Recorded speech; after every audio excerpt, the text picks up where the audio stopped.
I trusted my sister, Monique, more than anyone else on this planet. We weren't just siblings, we were practically a two-person survival team after our parents passed. She was the responsible one, the grown-up. I was the Navy officer, disciplined but too busy chasing deployments to worry about home repairs, mortgage payments, or property paperwork. So, when she offered to help me handle things while I was away, it felt natural to say yes. That morning, I was flying out from Pensacola to San Diego for an extended military training rotation. Monique picked me up at 6 sharp, coffee in one hand, a smile too wide for that hour of the morning. Her husband, Colton, sat in the passenger seat, scrolling his phone like always. "You sure you're packed?" she asked. "Yeah, everything's good. Thanks again for helping with the house stuff," I said. She waved it off like it was nothing. "It's just paperwork, Kendall. You signed what you needed at the JAG office, right?" I nodded. I'd signed a special power of attorney a few days earlier so she could pay bills, handle the HOA, deal with utilities, nothing major. The JAG officer even told me, "Only use this with someone you trust completely." And that's exactly what I did. We drove in silence for a few minutes, the kind that feels calm but heavy, like there's something unsaid floating around. Monique hummed along to the radio. Colton occasionally smirked at something on his phone. I thought nothing of it. At the airport, she hugged me tight. Real tight, the kind of hug people give when they're about to do something you won't forgive. "Take care of yourself out there," she said. "Don't worry about anything here." "I won't," I said. "Just keep an eye on the place, okay?" "Of course," she said, smiling again. "You know me. Vri." She handed me my boarding pass, helped me with my duffel bag, and I headed inside. When I turned to wave, the car was still there. She waved back. Normal, right? But as soon as I cleared TSA and looked back one last time through the glass, the car was gone. My flight got delayed, some mechanical issue. 3 hours later, I was still at the terminal. That's when I texted her. "Flight's delayed. Might come back to crash at the house tonight." No reply. I called. Straight to voicemail. 2 hours later, I tried Colton. "Hey, it's Kendall. Just checking if you guys are home." Nothing. When the airline finally canceled the flight, I grabbed my duffel and walked outside. The Florida sun was brutal, the kind that turns your patience into a puddle. I called Monique again. Still nothing. My last text said, "Hey, just tell me if you're home. I'll grab a cab." Still silence. Then, about an hour later, a text came through from Monique. "Don't worry about the house. Everything's taken care of. Focus on your duty, sis." It sounded off. Too formal. Too cold. Like something copied and pasted. Taken care of? What did that even mean? I stood there on the curb with a duffel bag and $50 cash I'd given Monique my card earlier to set up auto-pay for the mortgage. A move that now felt stupid in ways I couldn't even put into words. I checked into a cheap airport motel. One of those places where the AC rattles louder than the planes overhead and the carpet smells like regret. I lay there, staring at the ceiling, replaying every moment from that morning. The hug, the smile, that phrase, "Don't worry about anything here." Somewhere between exhaustion and paranoia, a thought crept in. Maybe they were just busy. Maybe they had some emergency. Maybe I was overthinking. I texted her again the next morning. "Flight's rescheduled. Just wanted to thank you again. Love you." No answer. 2 days passed. Nothing. By the 3rd day, something in my gut twisted hard. The kind of instinct that keeps you alive in the Navy, that sixth sense when something's gone wrong before anyone else knows it.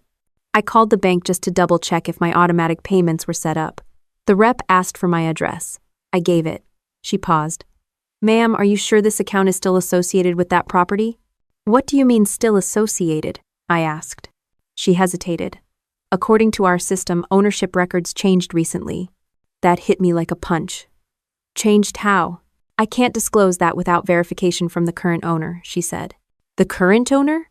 My voice cracked on the word. The rep repeated politely, "Yes, ma'am, the current owner." I hung up before she could say more.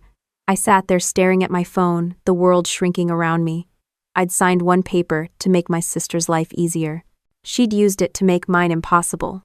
I called Monique again. Straight to voicemail. I texted, "What did you do?" Still nothing. That evening, I sat in the motel lobby scrolling through property records on my laptop. Escambia County's public database isn't exactly thrilling reading material, but there it was, my address, 2148 Palm Creek Drive, listed under a new name, Monique Pierce Barnes. Filed just 1 week earlier. I stared at it for a long time. My name, crossed out, replaced by hers.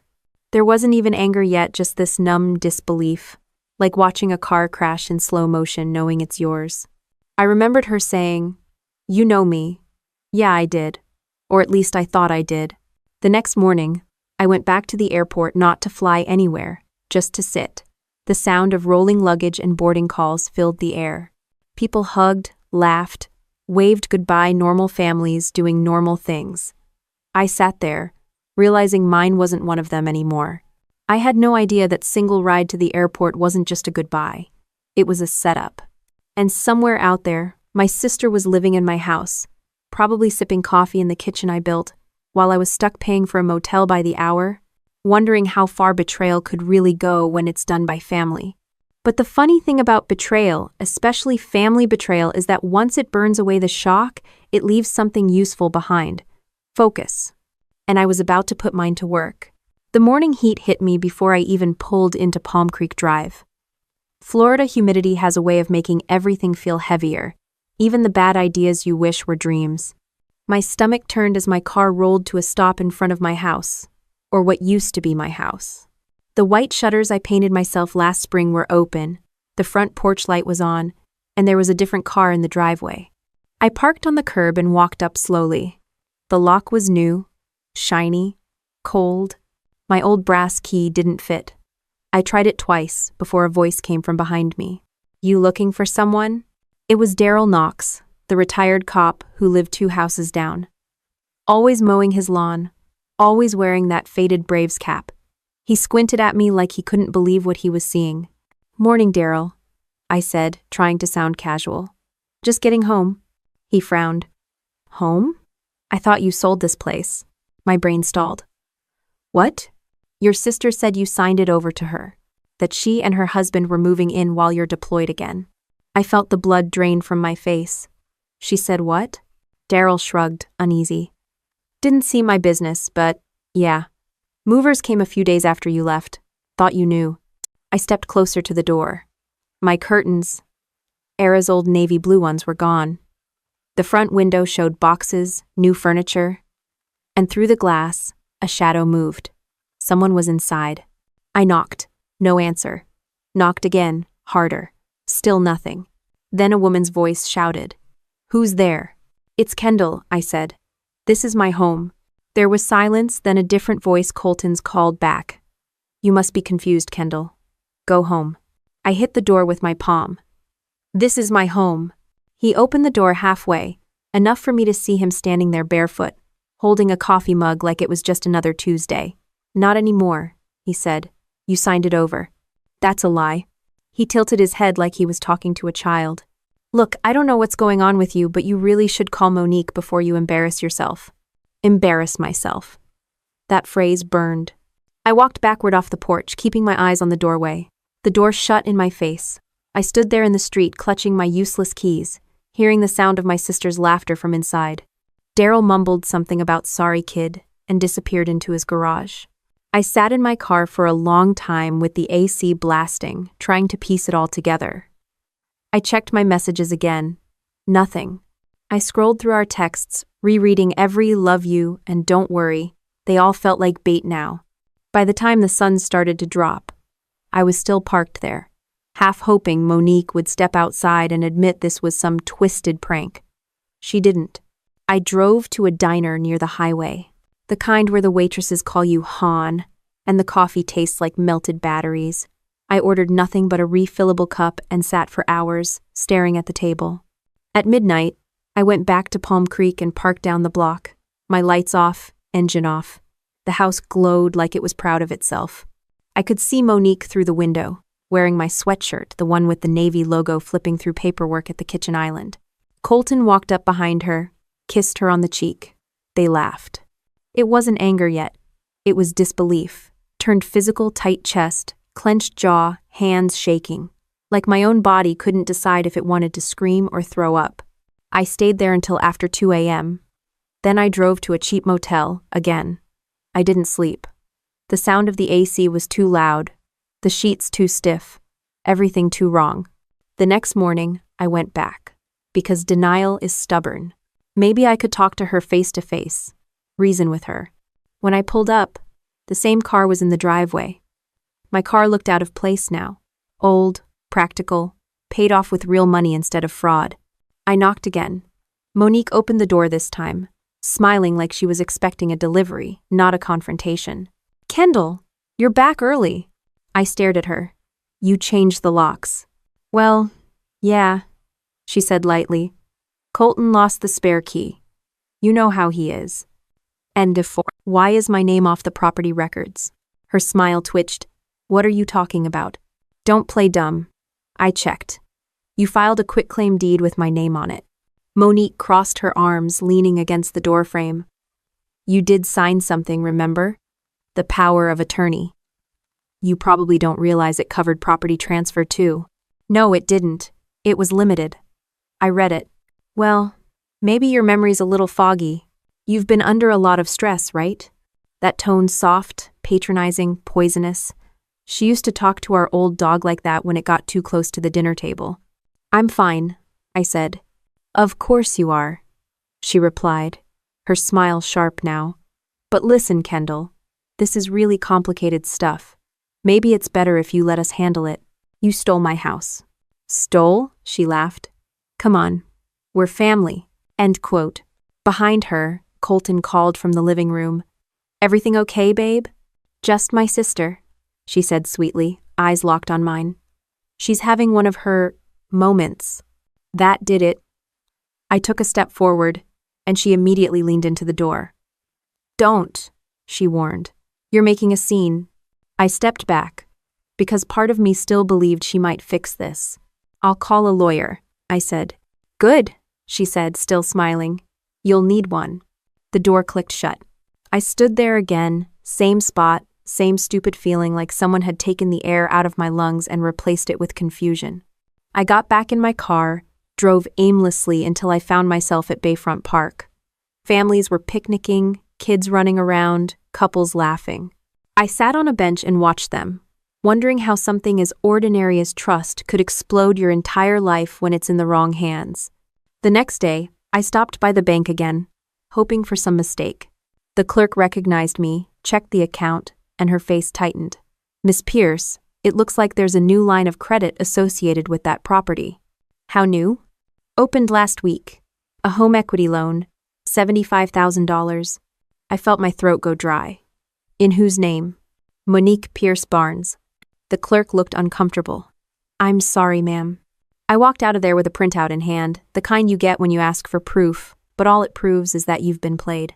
Sitting in my car, I stared at the paper. My own name was now just a footnote under previous owner. It hit me my sister hadn't just taken my house. She'd taken my identity, my reputation, my home base, everything I'd built since coming back from active duty. For the first time since this all started, I didn't feel confused anymore. I felt clear. Clear enough to know that what I was looking at wasn't a mistake. It was a setup. And if she thought I was just going to disappear quietly, she'd picked the wrong person to cross. My hands still smelled like the cheap toner from the bank printout when I pulled into the county clerk's office. The building looked like every small-town government office: faded flags, dusty blinds, and that faint smell of paper that's too old to throw away but too official to burn. I walked up to the counter, trying to sound calm. "Hi, I need a copy of the most recent deed filed under 2148 Palm Creek Drive." The clerk, a woman in her 60s with reading glasses hanging on a chain, nodded politely and started typing. "You the owner?" "I should be," I said. She gave a slow, skeptical, "uh-huh," and kept typing. Then her eyebrows went up. "Looks like there was a transfer recorded last month." "I'd like a copy of that document," I said. She printed it out, stamped it, and slid it across the counter. "That'll be $4. I handed her a 5 and took the page. The words swam a little before my eyes could focus. Quitclaim deed transferor, Kendall Pierce. Transferee, Monique Pierce Barnes. My own name stared back at me, but the signature beneath it wasn't mine. It looked like someone had tried to copy my pen strokes but rushed through it, like they practiced once or twice and figured that was enough. "Is this document notarized?" I asked. The clerk nodded. "Yes, ma'am. Stamped and filed by notary #547 wait. Can I see the notary's information?" She tapped a few keys and squinted. Expired last year. That's odd." I leaned forward. "Expired?" She looked uncomfortable. "Technically, the seal shouldn't have been valid. You can take that up with the licensing office." I folded the paper slowly. "Oh, I will." Back in the parking lot, I sat in my car for a full 10 minutes, staring at the document. I traced the fake signature with my finger. Monique had always been artistic. She could copy a logo or a teacher's signature in high school like she was born to forge things. I just never thought she'd use that skill on me. I took photos of the deed from every angle, saved them in a folder on my phone called Operation Homefront. Old Navy habits die hard. You document, you timestamp, you organize. When I got back to the motel, I pulled out my copy of the special power of attorney I'd signed at the JAG office months earlier. I read it line by line. It gave Monique temporary authority to handle utilities, insurance, and banking, but nothing, absolutely nothing, about property transfer. I'd even initialed next to a line that said, "This document does not authorize the sale, transfer, or modification of property ownership." That line might as well have been written in neon. I opened my laptop and searched "real estate fraud with family member Florida." Turns out, it's common enough to have its own nickname, deed theft. People forge signatures, file quitclaim deeds, and steal houses sometimes from total strangers, sometimes from their own blood. Reading those stories felt like watching my own movie, only I knew how it ended. Bad paperwork, good people ruined. I emailed the scanned deed to myself and titled it Evidence 001. Then I created a spreadsheet with 3 columns: date, action, proof. The first row read, June 4, fraudulent quitclaim deed filed, copy obtained from county clerk. If my sister wanted a war, she'd get one with better logistics than she could ever imagine. Later that night, I got a text from a number I didn't recognize. "You really need to stop making trouble. It's not good for you." No name, but I didn't need one. I stared at the message until the screen dimmed, then took a screenshot and filed it under Evidence 002. The next morning, I drove back to Palm Creek. The neighborhood looked the same: neatly trimmed lawns, American flags, kids riding bikes, but it all felt off, like someone had changed the locks on the whole street. I parked across from the house and watched. A black SUV pulled into the driveway. A man I didn't recognize stepped out carrying folders. He wore a polo shirt with a mortgage company logo. He shook hands with Colton, who came out smiling like a salesman at a car lot. They walked around the property, pointing at things. Appraisal, I realized. Monique and Colton weren't just living there, they were refinancing. They were turning my house into cash. My phone camera clicked quietly as I took photos through the windshield. The appraiser took a picture of the front porch, the garage, then went inside. I waited until the SUV drove off, then called the mortgage company whose name I'd seen on the guy's shirt. "Hi, I'm calling about a property at 2148 Palm Creek Drive," I said. "I think there's been a mistake with ownership records." The rep said they couldn't disclose details without the borrower's authorization. Typical. But when I gave my name, she paused and said softly, "Oh, you're that Kendall Pierce." "What does that mean?" I asked. Just that your name's still listed on some of the old documentation. So they didn't even remove me completely. Alti. "I really can't comment, ma'am," she said quickly, then hung up. Perfect. They were sloppy. I spent the rest of the day at a Starbucks, my car outside doubling as my temporary command center. I called the county licensing board to report the expired notary seal. They promised to look into it. I asked how long that would take. The woman sighed. Anywhere from 3 weeks to never, depending on workload. Fine. I'd give them proof they couldn't ignore. I drove to the JAG office where I'd signed the power of attorney. The young lieutenant on duty looked about 12 years old. I showed him my copy. "Can this document be used to transfer property?" He read it twice. "No, ma'am. Absolutely not. This limits authority to specific financial transactions. Anything beyond that's fraud." I asked if he could put that in writing. He printed a memo, signed it, and stamped it with the Navy legal seal. That became evidence 003. By the time I got back to the motel, the desk clerk, a guy who looked like he'd seen too many people at rock bottom, nodded at me. Rough day? Just paperwork, I said. He laughed. Ain't it always? I went up to my room, spread everything across the bed. The forged deed, the POA, the JAG memo, the screenshots, the photos. It looked like a crime scene. And I was both the victim and the investigator. As I sorted through it, I remembered a conversation with Monique last year when I was deciding whether to buy the house. She'd said, "You're lucky, Kendall. You get military benefits. You'll always have a safety net." I'd laughed then. I didn't realize she was planning to use that net to strangle me. I typed a note into my phone. Step 1, prove fraud. Step 2, expose them.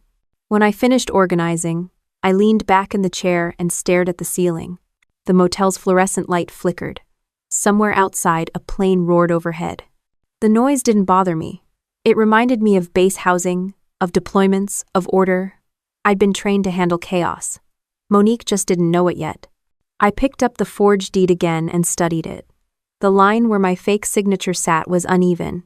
I noticed something I hadn't before: a second signature below it. Witness, Lisa Mayfield. I didn't know anyone named Lisa Mayfield.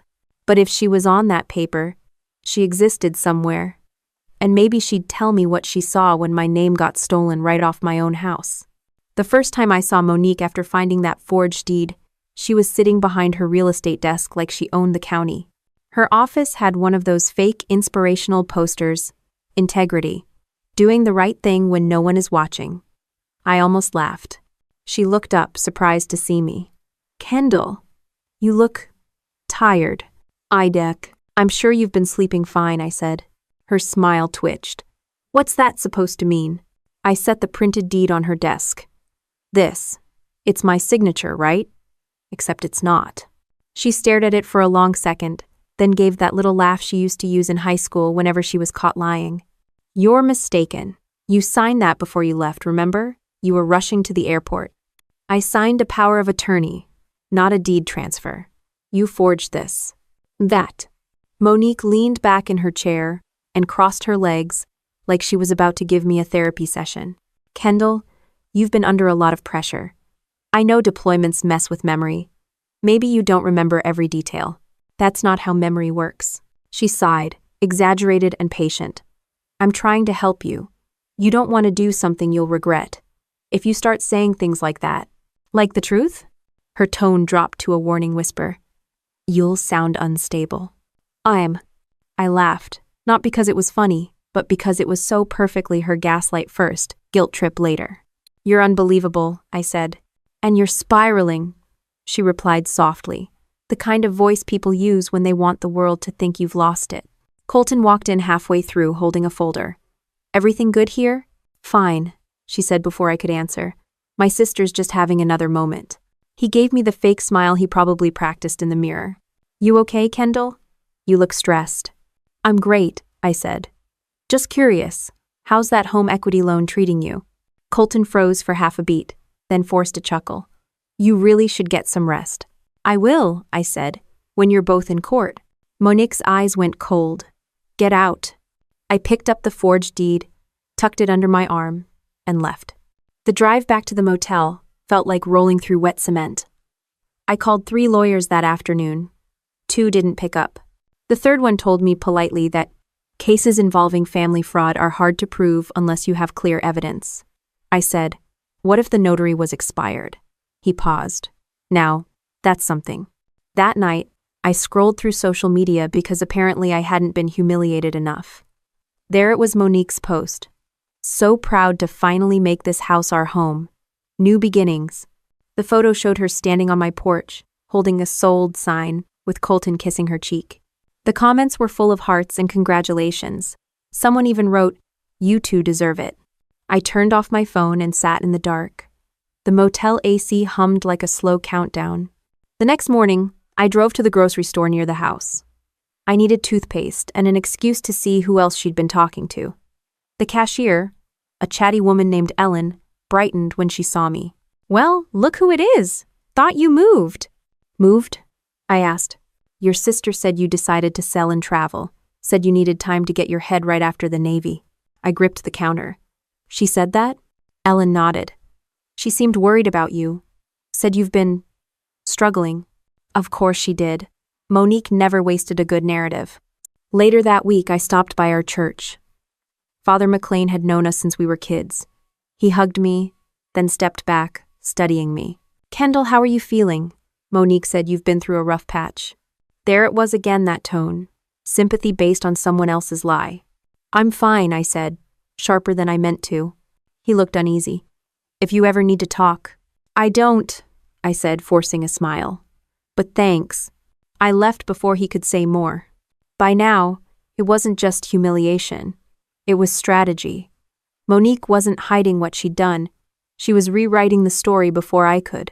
Make the soldier look unstable. Make the fraud look like compassion. It was smart, in a twisted way. When I got back to the motel, the front desk clerk waved me over. Hey, you're the Navy girl, right? I nodded. He handed me a manila envelope. Guy dropped this off, said it was urgent. Inside were photos the same ones I'd taken of the appraiser and Colton. Only these had been printed, marked up with red circles and arrows. A sticky note on top read, "Stop digging."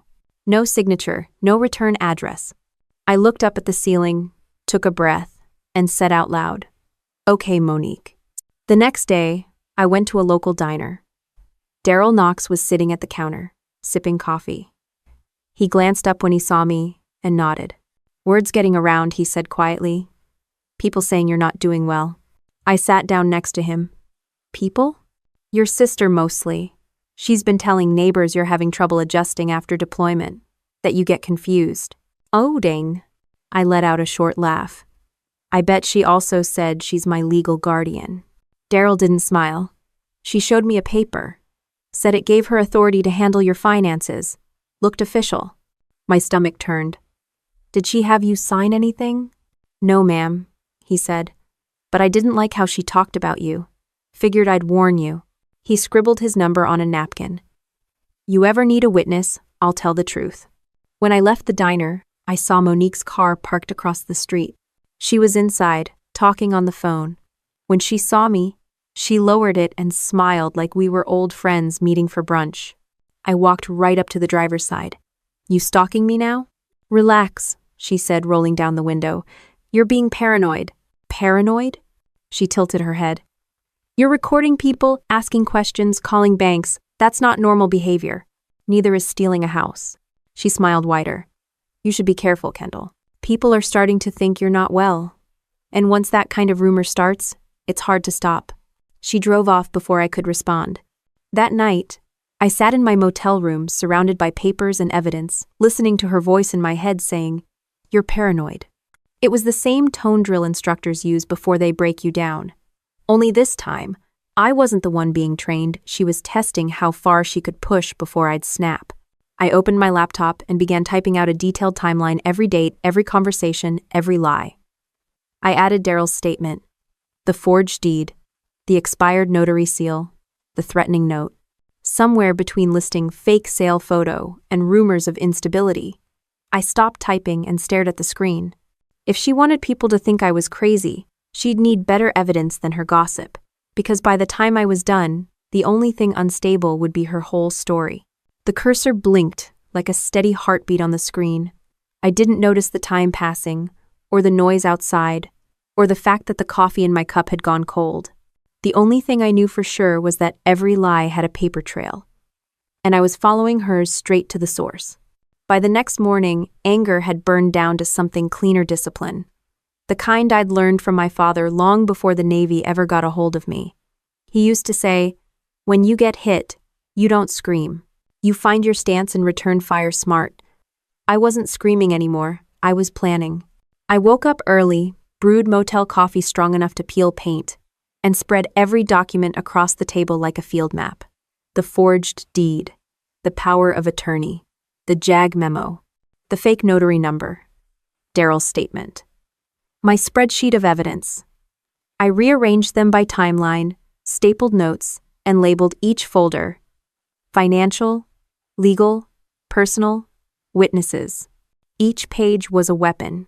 I wasn't in uniform, but I felt like I was gearing up for deployment again, only this time the battlefield was my own life. The next step was finding someone who actually understood what I was up against. Civil lawyers were hesitant.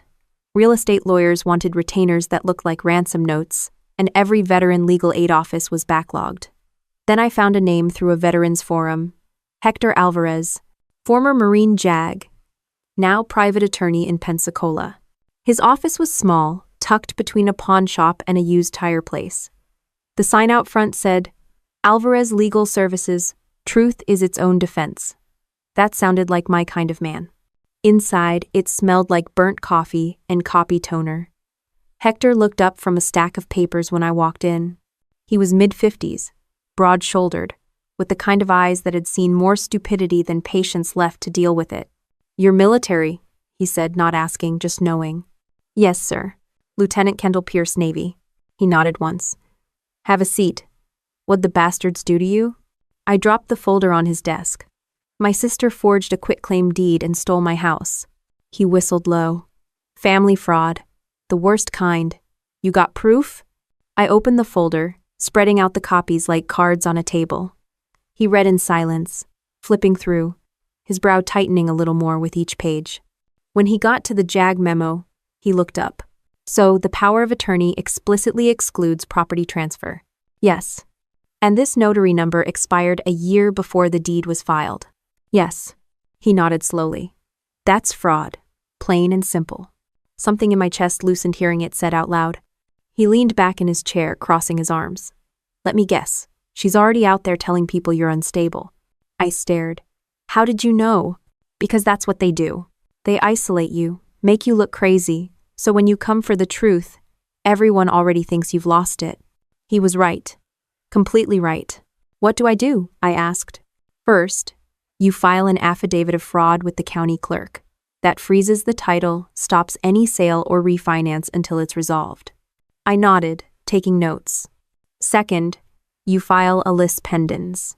It's basically a legal notice that says, hey, this property is under dispute.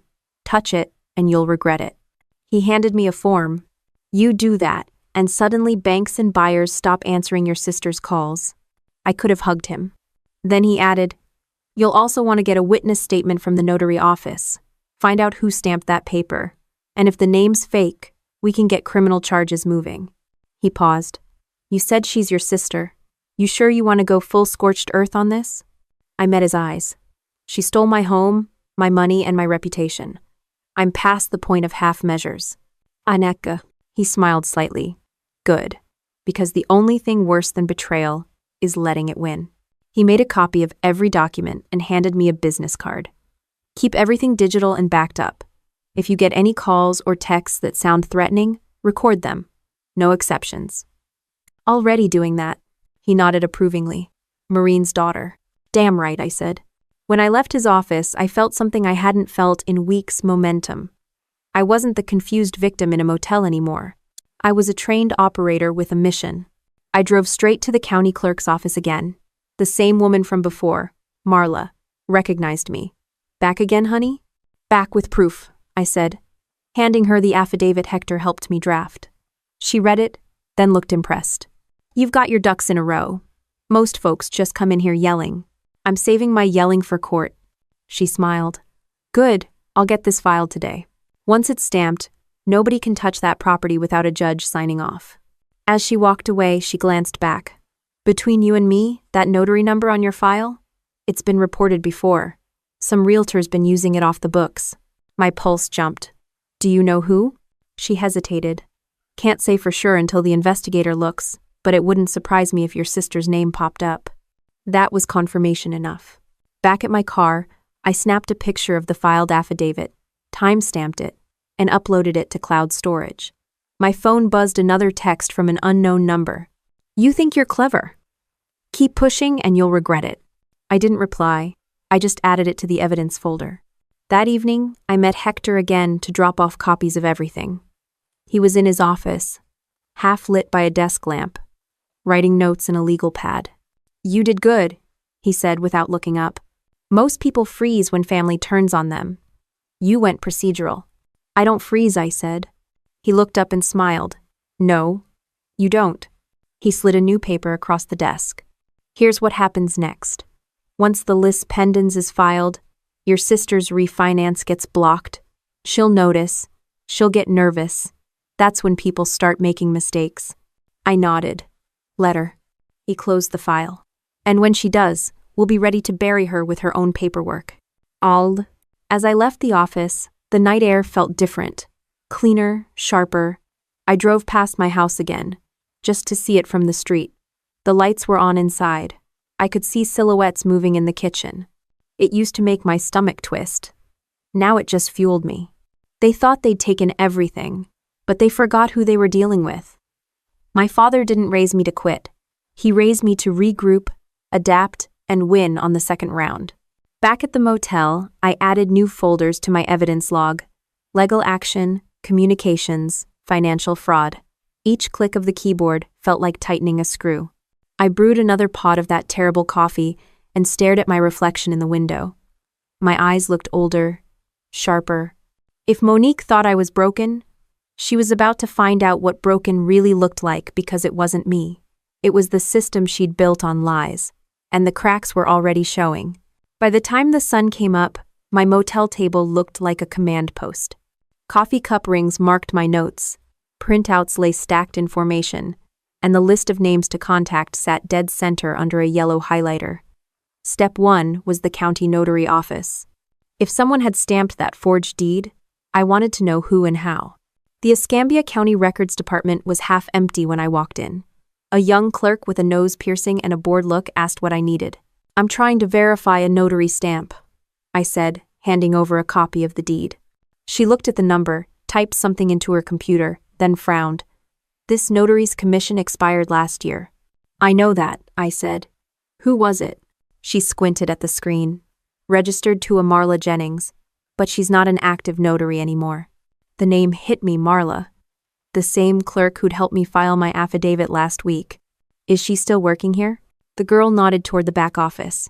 Yeah, she's been with the department forever. You can catch her at lunch hour if you wait. I didn't wait. Marla was sitting in a side office with stacks of manila folders around her like a paper fortress. She looked up when I knocked. Well, Lieutenant Pierce, back again? You notarized this deed? I asked, handing her the copy. She adjusted her glasses, read it, then frowned. No, ma'am. That's my old notary number, but that's not my signature. Someone used your number? She nodded, her lips tightening. Wouldn't be the first time. Realtors sometimes get lazy and copy old seals instead of renewing their own. They think nobody checks. Could you give me something in writing that confirms this isn't your seal? Marla sighed, rubbing her temples. You military folks love your paperwork. She typed something up quickly, printed it, and signed the bottom.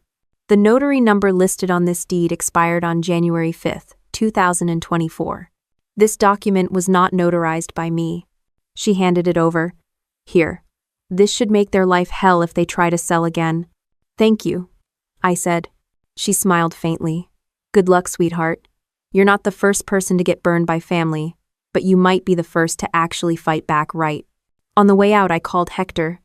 Got you something, I said. He chuckled. Marla's a good ally. Bring it by. When I reached his office, he skimmed the notarization letter, nodded once, and said, That's enough to open a formal fraud case. Good, what's next? Now we find out where the money went. That $75,000 home equity loan? We trace it. Can we get those records? Not directly, but we can subpoena the bank once the court accepts the fraud claim. So, we make the court accept it. He grinned. Exactly. That afternoon, Hector drafted a petition. The kind written in cold, legal precision, no emotion, no fluff, just hard facts. He read parts of it aloud as he typed.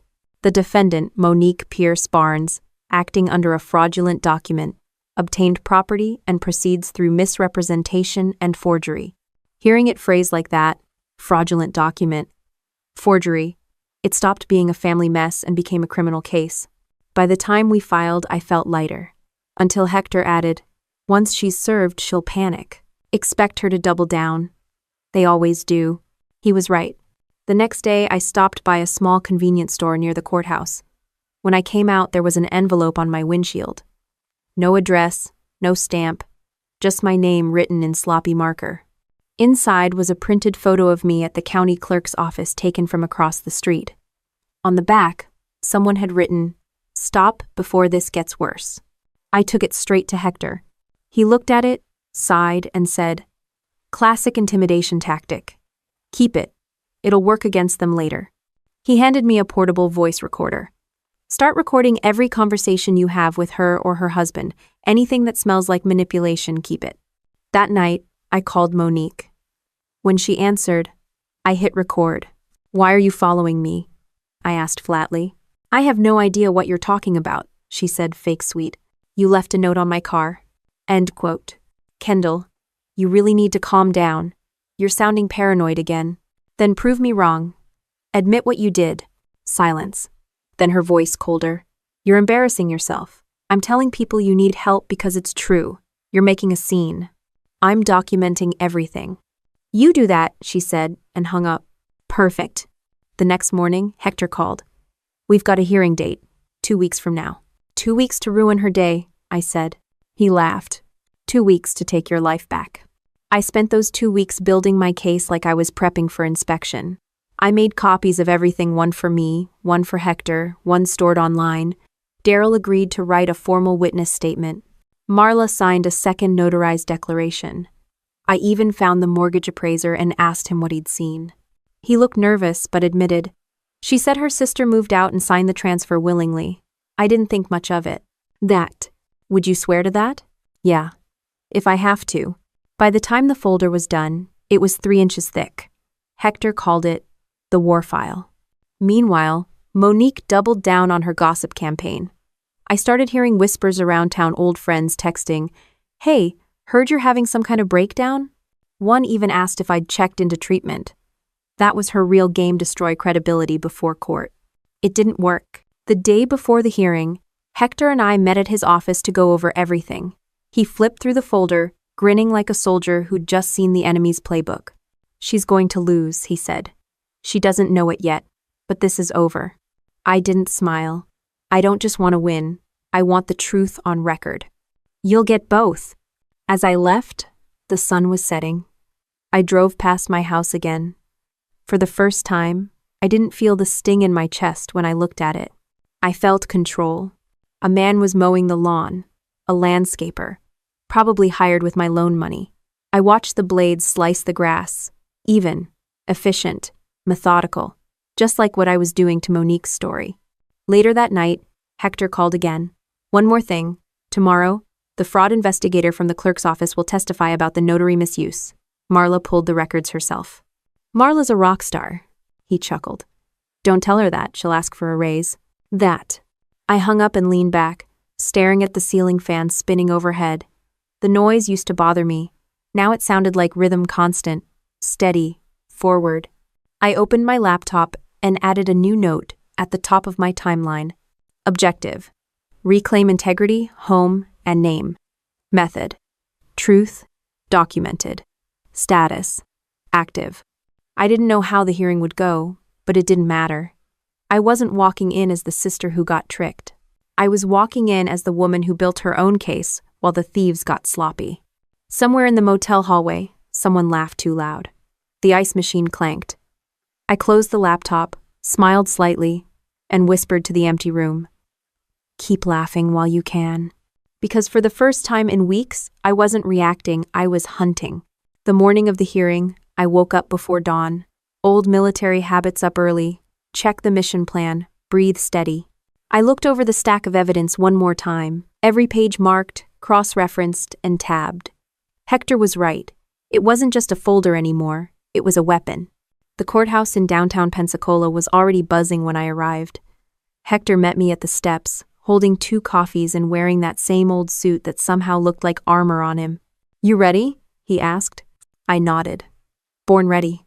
Inside, Monique and Colton were already seated at the defense table. She wore a perfectly tailored blue blazer, hair pinned back, face calm, the image of respectability. Colton sat next to her, smirking like a man who thought the whole thing was beneath him. When the judge entered, everyone stood.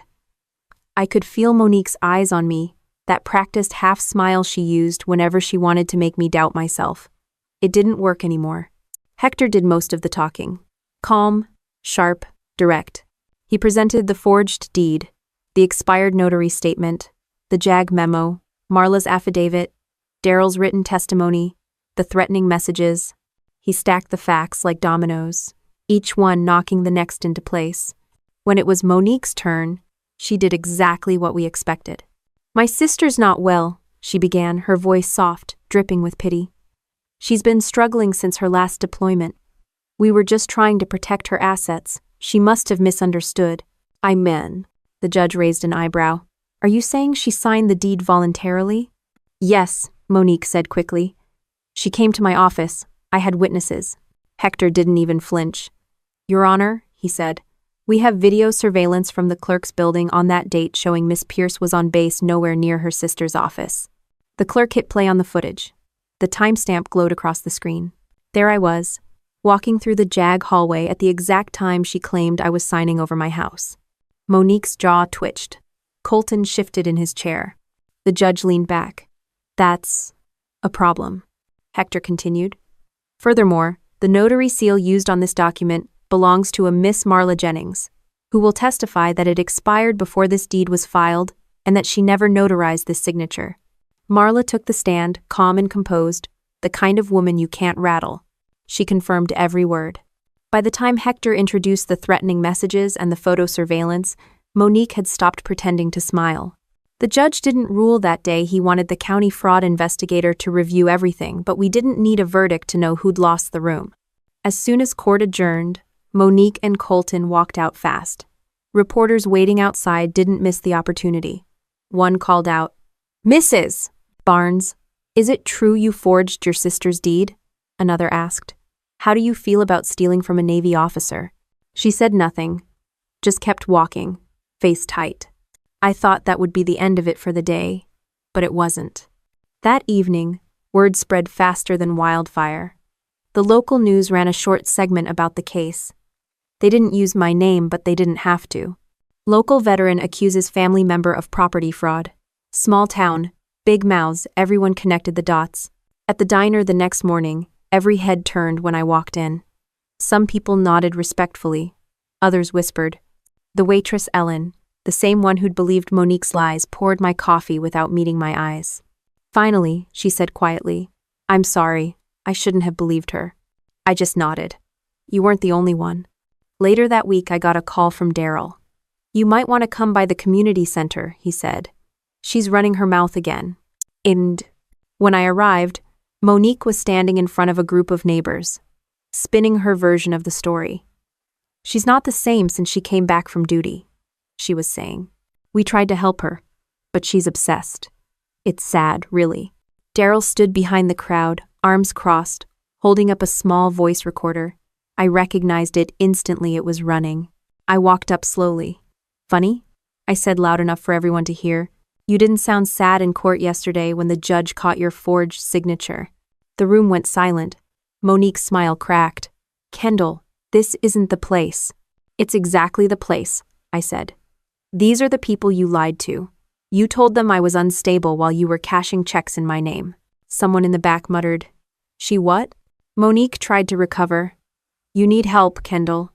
This isn't healthy." Daryl stepped forward and pressed stop on his recorder. "I think we've got enough," he said, looking at her. "You know this'll go public if you keep talking, right?" Her face went pale. I turned to leave. "Next time you want to play the victim," I said quietly, "pick someone who didn't grow up in the Marine's house." Back outside, the air felt lighter.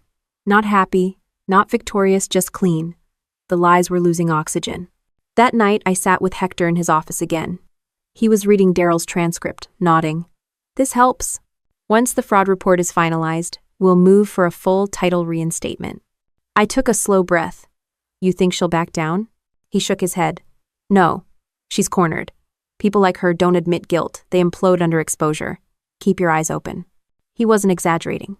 2 days later, Monique posted on Facebook again some long-winded post about family betrayal and ungrateful siblings. The comments section turned into a war zone. Half her friends defended her. The other half started asking questions she couldn't answer. One of them even wrote, "Didn't you say she was mentally unfit? Why is the court siding with her then?" The post vanished within an hour. Meanwhile, the fraud investigator, a calm woman named Denise Carter, called to confirm that Marla's statement matched the county record. "It's clear the notary information was falsified," she said. "We're submitting this to the state attorney's office for potential criminal charges." Her voice was steady, but mine shook a little when I thanked her. I'd been running on discipline and caffeine for weeks, but hearing someone in authority confirm it was fraud, real, official, written in ink, it hit me in the chest. That evening, I went back to my house again. From across the street, I saw Monique standing in the front yard, yelling into her phone. She looked smaller now, angrier, thinner, desperate. Colton came out, tried to calm her, but she shoved him away. For once, I didn't feel hatred, just a strange, detached clarity. She'd built this mess herself, and it was finally collapsing on top of her. A car drove by and slowed when it passed me. The driver rolled down his window and said, "Hey, you're that Navy lady, right? The one getting her house back?" I nodded. He grinned. "Good for you." Then he drove off. It wasn't applause or headlines, but it was something real recognition that truth had traction. Back at the motel, I sent Hector a message. "The neighborhood knows. She's cracking." He replied 5 minutes later, "Good. Pressure makes people honest or stupid. Either one helps us." I turned off the light, lay back, and closed my eyes. The sound of distant traffic was the same as always, but it didn't feel heavy anymore. I wasn't the one being talked about now. I was the one people were listening to. The morning after the neighborhood confrontation, I woke up to a string of voicemails. 2 were from an unknown number. 1 was from Hector. I played his first. "Morning, Lieutenant. You'll want to sit down before you hear this. Call me back as soon as you can." That tone, measured, cautious, meant something big had moved. I called him immediately. "She's filed a counterclaim," he said flatly. "Of course she did," I said, rubbing my eyes. "What's the story this time?" "She's accusing you of harassment and defamation. Says you've been stalking her property and spreading false rumors." I laughed, not because it was funny, but because it was so absurd it barely registered as real. "So she steals my house and calls me the stalker?" "Classic tactic," Hector said. "She's hoping to muddy the water before the fraud charges land. But don't worry, we've got documentation on every visit you made, times, witnesses, the clerk's filings. She doesn't have a leg to stand on." "Then we go harder," I said. "Already ahead of you," he replied. "I filed a motion for a preliminary injunction. It'll bar her from making any further financial moves tied to your property or name until this case resolves." And I called in a forensic accountant. "A what?" "Someone who'll trace every dollar of that equity loan. Once we show that money went into her personal accounts, it's game over." For the first time in months, I smiled without effort. Let's bury them in their own paperwork. While the legal gears turned, I stayed focused. Every call, every document, every message went into the master folder. I learned to anticipate Hector's next move like we were operating in sync. He'd say, "Get me the timestamp on that wire transfer," and I'd already have it printed and tabbed. The accountant, a quiet man named Preston, called me 2 days later. "Miss Pierce, I'm reviewing the loan disbursement files. You'll want to hear this." "That. Tell me." $75,000 withdrawn across 3 transactions. One went to an account belonging to Monique Barnes Interiors. The second went to Colton Barnes Holdings, LLC. The third? "Let me guess," I said. "Cashier's check?" He paused. "Exactly. Made out to a car dealership in Destin, Florida, for a 2023 Lexus RX. I let out a short breath. She bought herself a new car with my equity. He chuckled lightly. "Not the smartest move. That's traceable fraud. My fix." He emailed the documentation within the hour. 3 color-coded transfers, each one detailing the theft in black and white. When I brought the new evidence to Hector, he grinned. "This," he said, holding up the printout, "is what we call the knockout punch." He drafted a motion to amend our claim. The new count: financial misappropriation under false authority. Meanwhile, Monique's social circle was crumbling. Her best friend, Nancy, messaged me out of nowhere. "I didn't know she took money from you. She said you were unfit to handle finances. I replied with a copy of the court filings. No words, just the document. The message went quiet after that. Every lie she told started unraveling, thread by thread. The hearing for the injunction came the following Thursday. The courtroom felt smaller this time, maybe because there weren't many people left on her side. Monique arrived late, wearing dark glasses and that same practiced calm. The judge, a straight-talking man named Atkins, reviewed the filings in silence for a few minutes. Mrs. Barnes, he said finally, these records show funds from a property loan were transferred to your business and personal accounts. Monique tried to interrupt. Your Honor, that's a misunderstanding. He cut her off. Do you deny these transactions occurred? She hesitated, glancing at Colton. No, but then there's no misunderstanding. You used assets not legally yours to secure personal purchases. The injunction is granted. You are hereby prohibited from accessing or altering any financial accounts tied to the disputed property. The gavel came down hard. The sound echoed in my chest. Monique stood frozen, eyes darting like she was searching for an exit. Colton leaned in to whisper something, but she yanked her arm away. I didn't smile. I didn't need to. Watching her realize she was trapped was satisfaction enough. After court, Hector and I walked outside into the thick Florida heat. He loosened his tie. That's checkmate, Lieutenant. Now it's just cleanup. But cleanup was still messy. That weekend, I started getting calls from local journalists. One from the Pensacola Post said, "We're doing a story on veteran property scams. Would you be willing to comment?" I said no. I wasn't interested in headlines. But the damage was already done. Someone leaked the filings. Within days, local veteran fights back after family property theft was trending locally. Monique's business page vanished. Colton's company website redirected to a 404 error. And the car dealership confirmed through a reporter that the Lexus was repossessed pending investigation. Then, as if fate wanted to twist the knife, her Facebook memories post from 2 years ago resurfaced her bragging about the dream home we worked so hard for. The comment section turned brutal. People didn't buy the misunderstanding story anymore. Through it all, Hector kept me focused on the objective. Don't celebrate yet. We still need a judgment on record, he said. He was right. A week later, the district attorney's office called.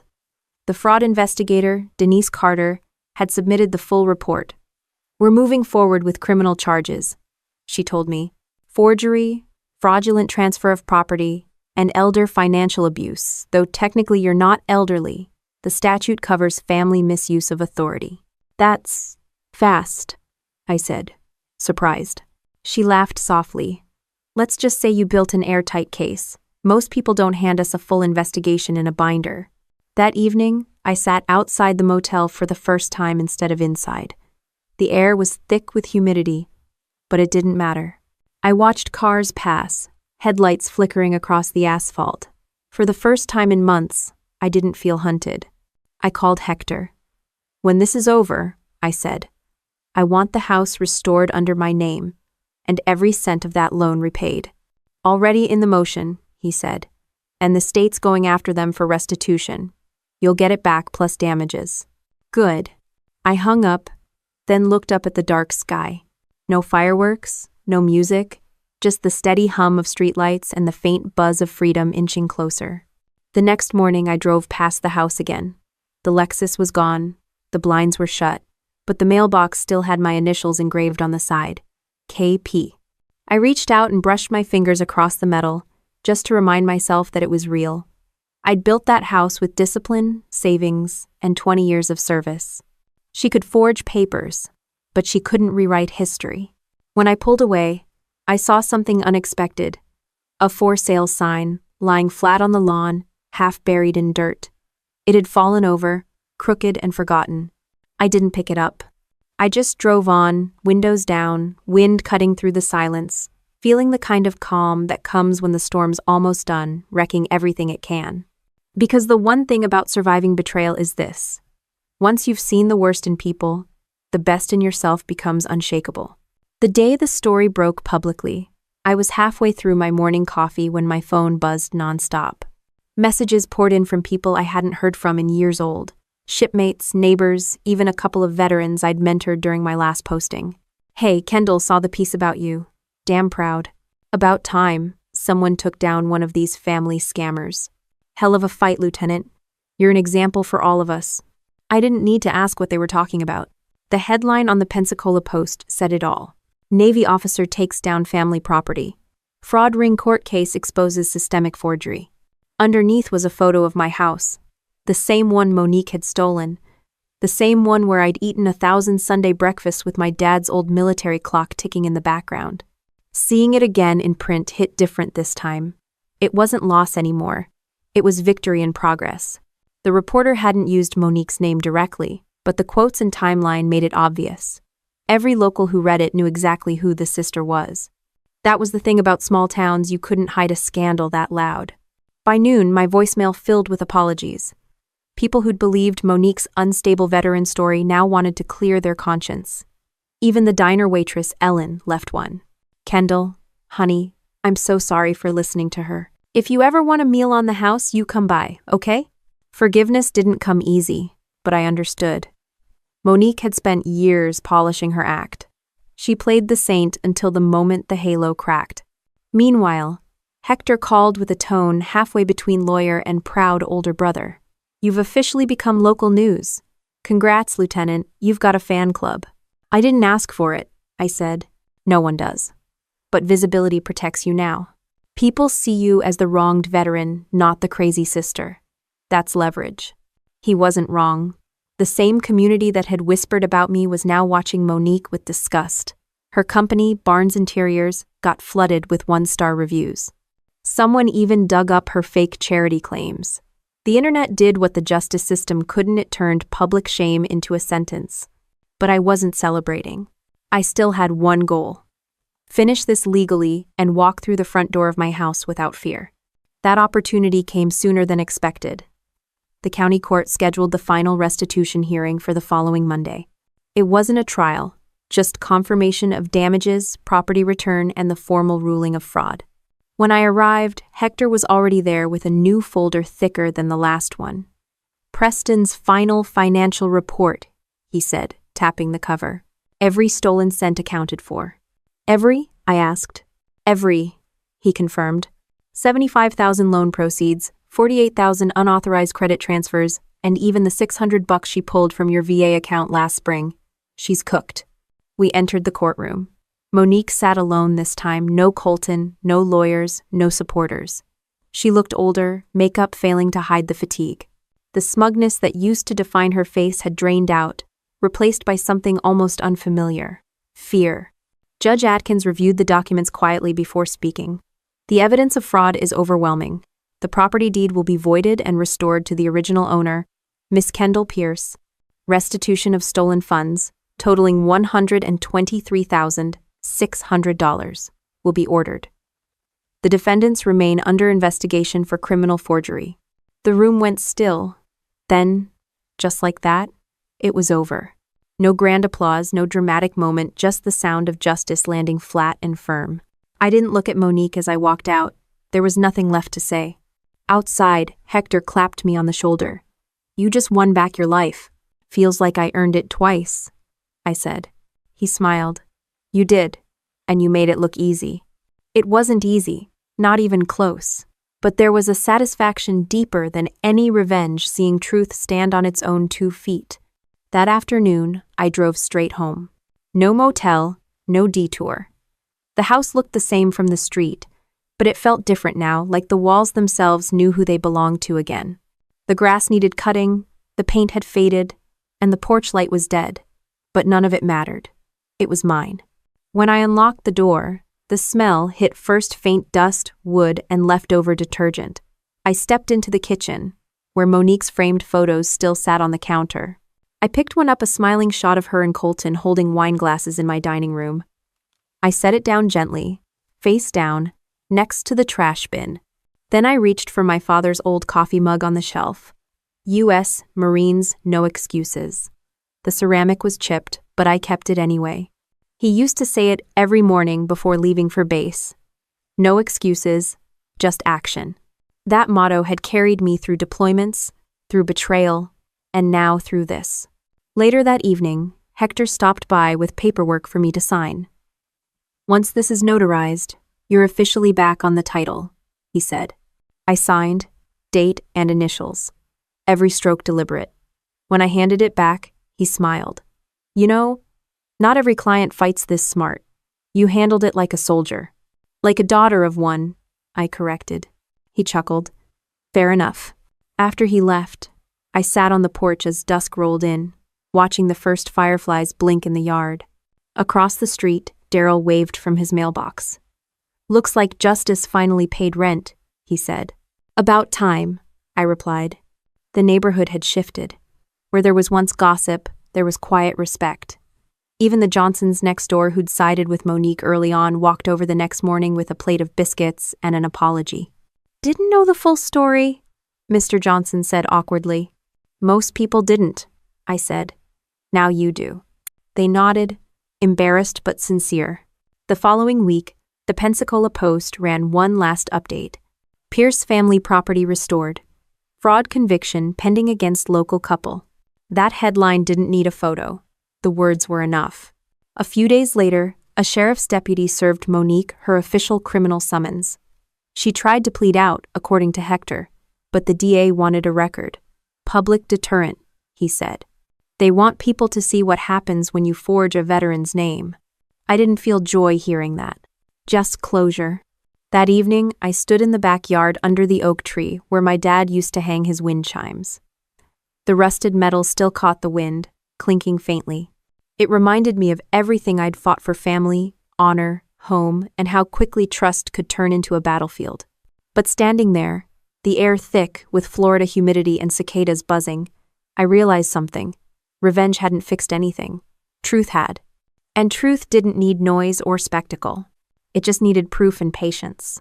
I poured myself a cup of coffee, leaned against the porch rail, and watched the sunrise crawl across the fence. For the first time in over a year, I didn't feel like I was surviving. I felt like I was home. When I looked down at my phone, there was a new message from Hector. DA confirmed full restitution order executed. Case closed. Congratulations, Lieutenant. I smiled, slipped the phone back into my pocket, and took another slow sip. The warmth of the mug, the creak of the porch wood, the sound of the chimes, they all said the same thing in their own quiet way. The fight was over. And I was still standing. It didn't take long for the fallout to spread. Once the restitution order was public, Monique and Colton's names were everywhere. Court bulletins, local news, even a veterans' rights blog that picked up the story. The article headline read, "Greed doesn't run in the family, sometimes it gets cut out. Vit." I didn't post or comment, but I read it twice. It wasn't about revenge anymore, it was about closure. Still, watching their world collapse felt like balance being restored. The day after the ruling, I saw the moving truck parked outside the apartment complex across town where they'd been staying. The company logo was hand-painted and peeling, like something hired last minute. Monique stood on the curb, her face pale and tired, arguing with the driver over price. Colton smoked behind her, looking defeated, staring at the ground like it might give him instructions. I didn't stop, just watched from the corner. The same sister who'd once bragged about her new Lexus and designer kitchen now couldn't afford a professional mover. It wasn't triumph, I felt it was something quieter, like the sound of a door finally clicking shut. Back home, the first thing I did was scrub the kitchen from top to bottom. Every drawer, every counter. There were still traces of her life in the house: cheap perfume in the bathroom cabinet, wine stains on the tile, a single silver earring behind the couch. I found an envelope tucked in a drawer with her handwriting on it. It wasn't a letter, just a scribbled list of expenses. BMW payment, renovations, insurance, groceries, landscaping, all charged to my name. I folded it, placed it in the evidence box, and locked it away. That night, I sat at the table I'd once eaten at with her and my dad. The same table where she'd probably planned the forgery. I expected to feel haunted, but I didn't. The house was silent, but it wasn't heavy anymore. It just belonged again. The next morning, I drove to the VFW post downtown, the one I'd avoided for months. When I walked in, heads turned. For a split second, I worried the whispers were back. Then I realized they weren't whispers, they were greetings. Lieutenant Pierce, Good to see you. Damn proud of you, ma'am. End quote. Hell of a fight you fought. Commander Lewis, an old Navy man with a gravelly voice, handed me a coffee and clapped my shoulder. We read every word of that ruling. You made us all look good. I didn't do it for that, I said. He grinned. Doesn't matter. You reminded everyone that discipline still beats deception. We talked for an hour about the case, the process, and how veterans too often get taken advantage of by their own families. When I left, he said, "You should tell this story sometime. People need to hear it." Maybe they did, but for now, I wanted quiet. That quiet didn't last long.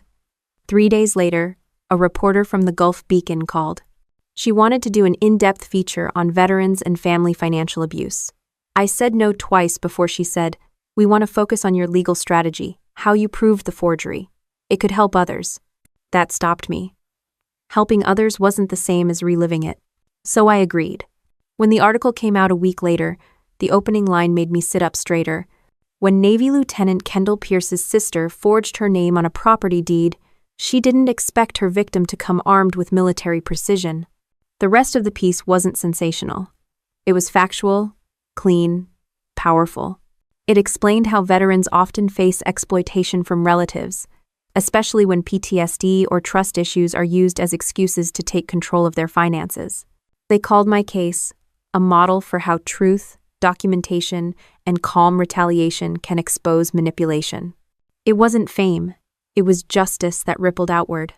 By the time Monique's criminal case was set for arraignment, her reputation was shredded. Colton had already filed for divorce. Hector told me through a smirk that his new address was a rented trailer outside Milton. Monique, meanwhile, tried to plea down her charges to avoid jail time. The DA refused. "We need to make an example," he said. When the court date arrived, I didn't go. Hector called me afterward. "She took the deal," he said. 5 years probation, restitution payments, and community service at the VA office. VA office? I repeated. Poetic, huh? Poetic was one word. I just hoped she'd actually see the faces of people she tried to use as cover for her greed. Maybe she'd learn what honor looked like. Life settled slowly. I fixed up the house, repainted the porch, replaced the old mail slot with one that didn't jam. The grass grew evenly again. Every morning I'd wake up, make coffee, and open the curtains, something I hadn't done for months while living in fear of who might be watching from the street. Tony, my neighbor, started stopping by again. He'd help fix things around the yard and talk about his time in the army. He was younger, but carried that same old soldier steadiness. One evening, as we were working on the fence, he said, "You know, most people would have given up when it got personal." "Most people aren't trained to keep their heads under fire," I said. He grinned. "That's the Navy talking." We worked in silence for a while before he added, "You ever think about turning all this into something good for others? Like a support group or outreach program?" The idea stuck. That night, I couldn't stop thinking about it. A month later, I met with Commander Lewis again and pitched it. A legal guidance fund for veterans dealing with family exploitation. He loved it. Within weeks, the Pierce Veterans Integrity Fund was official small at first, just a network of volunteers and one retired lawyer, but it grew fast. Every time I helped another veteran fill out a fraud affidavit or report a suspicious family power of attorney, I saw pieces of myself from months earlier, tired, confused, betrayed. And every time I told them, "You can fight this," I meant it from experience. One afternoon, Hector stopped by the center with donuts and a grin. "You've gone from client to founder. You sure you don't want a job at my firm?" "I like my new one better," I said. He nodded, looking around the busy office. "You turned a personal war into a mission. That's rare." "It's what the Marines and Navy both taught me," I said. "We don't waste lessons, we redeploy them." He laughed. "Remind me never to pick a fight with you." The laughter faded into a companionable silence, the kind that happens when something terrible has finally been buried for good. Later that week, I stopped by the courthouse one last time to pick up a certified copy of the property deed, my name, bold and untarnished, printed in ink. The clerk smiled when she handed it over. Always nice to see the good guys win. I folded it neatly into a folder marked Final Copy and tucked it under my arm.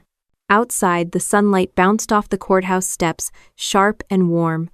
As I crossed the parking lot, I caught a glimpse of Monique on the far side of the street. She was wearing community service gear, holding a clipboard, standing in front of the VA office doors. We locked eyes for a second. She looked away first. I didn't feel anger, just clarity. Walking to my truck, I thought of what my dad once told me after a long deployment. You can't control the storm, only how you rebuild afterward. He'd been right about that too. And I was rebuilding, one steady piece at a time, without excuses, without bitterness. Just the calm certainty that comes when you've faced greed, fought it, and walked away with everything that mattered intact. The house felt different now. Not new, just real again. The kind of quiet that used to haunt me had turned into something steady, almost peaceful. I woke up to sunlight spilling through the windows instead of that dull gray shadow that had followed me for months. The walls didn't echo anymore. They breathed again. Every morning started the same way now. A mug of coffee on the porch, boots up on the railing, and the sound of wind brushing through the oak trees. I used to scan the street out of habit, half expecting to see Monique's car, or a stranger watching from across the road. That instinct hadn't disappeared, but it didn't control me anymore. I'd earned my peace the same way I'd earned every stripe on my uniform through persistence and a refusal to quit. The Pierce Veterans Integrity Fund had grown faster than I ever imagined. What started as a desk and a laptop in my spare bedroom had turned into a small office downtown. A few volunteers, mostly vets and retired attorneys, helped new clients every week. Hector served as our legal consultant, though he refused to take payment. This one's pro bono for life, he liked to say. Some mornings I'd get letters from veterans all over the country. Men and women who'd lost homes, pensions, or inheritance to their own family members. Some wrote to thank me for giving them courage to fight back. Others asked for guidance. The worst stories came from people who'd stayed silent too long, whose families had already sold everything and vanished. Every letter reminded me why I started this. One afternoon I was organizing intake forms when Tony, my neighbor, walked in with 2 coffees. "You've built quite the operation," he said, setting 1 cup on my desk. "You know half the county's calling you Lieutenant Justice, right?" I laughed. "Sounds like a bad comic book." He grinned. "Maybe, but it fits." Tony had been a steady presence through all of it, never overstepping, never pitying, just showing up when needed. Sometimes we'd talk for hours about service life.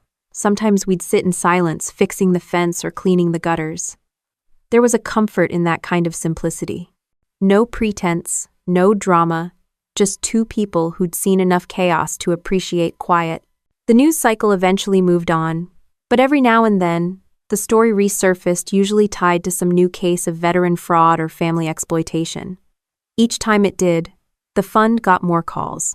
And every time I told my story publicly, I made sure to include one thing. What saved me wasn't anger. It was preparation.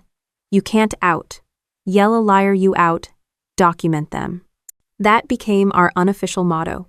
We even printed it on the office wall in black vinyl letters. A few months after Monique's sentencing, I received a letter from her.